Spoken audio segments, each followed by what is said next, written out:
लगातार झारखंड में paper leak का मामला आ रहा है, चाहे कोई भी एग्जाम हो, एसएससी, जेपीएससी, सीजीएल, जितने भी एग्जाम हो सारे का पेपर लीक हो जा रहा है। हाल में ही जेपीएससी का पेपर लीक हो गया और इसमें ऐसे कंपनी को यहाँ लाया गया जो ब्लैक लिस्टेड है अदर कंपनी में, और बिना अपने टीम मेंबर की अनुमति से जेपीएससी का जो पीटी का रिजल्ट था उसको लागू कर दिया गया। ठीक है, यहाँ की सरकार एग्जाम होने के बाद एडमिट कार्ड देती है।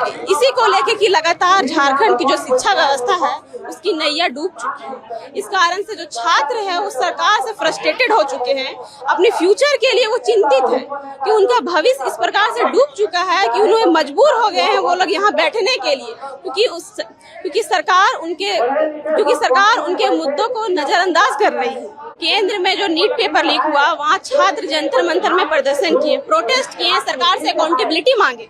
उन्हें अकाउंटेबिलिटी मिली, धर्मेंद्र प्रधान ने रेजिग्नेशन दिया। झारखंड में तो शिक्षा मंत्री भी नहीं है। झारखंड की शिक्षा व्यवस्था को भी सुधार होना चाहिए, यहाँ भी सरकार को अकाउंटेबिलिटी देनी चाहिए कि लगातार झारखंड के छात्र के भविष्य के साथ खिलवाड़ हो रहा है। यहाँ जो छात्र है उनकी उम्र खत्म होने जा रही है, एग्जाम होने का जितना उम्र रहता है वो खत्म होता जा रहा है, लेकिन उन्हें नौकरी नहीं मिल रही है। जेपीएससी घोटाला हुआ और जेएसएससी घोटाला हुआ।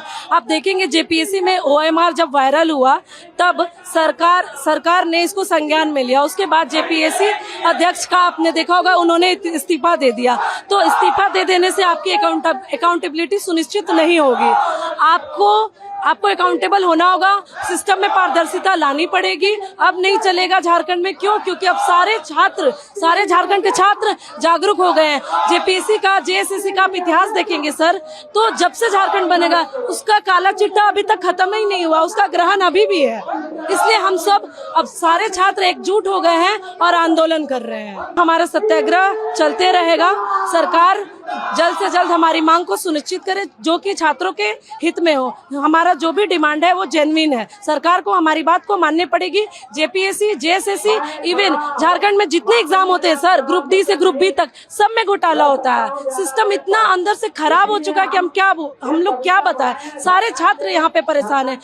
एक्चुअली ये ईगो का बात है। ये सोच रही है सरकार कि बीजेपी अभी वहाँ पे धर्मेंद्र प्रधान जी ने इस्तीफा दिया है तो उसी का जो प्रेशर है हम लोगों के ये पे मतलब ढकने का काम करेंगे। नहीं सर, ये आपके राज की गलतियों की वजह से आज हम लोग यहाँ पे। आपने एक दिन से ऐसा नहीं कर रहा है। पिछले 26 सालों से जो आपका रवैया है ना वो किसी स्टूडेंट को नहीं भाया है और आपका हर साल इस तरह का पेपर लीक वाला समस्या आ ही जाता है। सीआईडी जैसी एजेंसियां, उनका काम क्या है? वो मैं ऐसा समझता हूं कि झारखंड राज्य सरकार के अंदर में सीआईडी एजेंसियां काम करती है।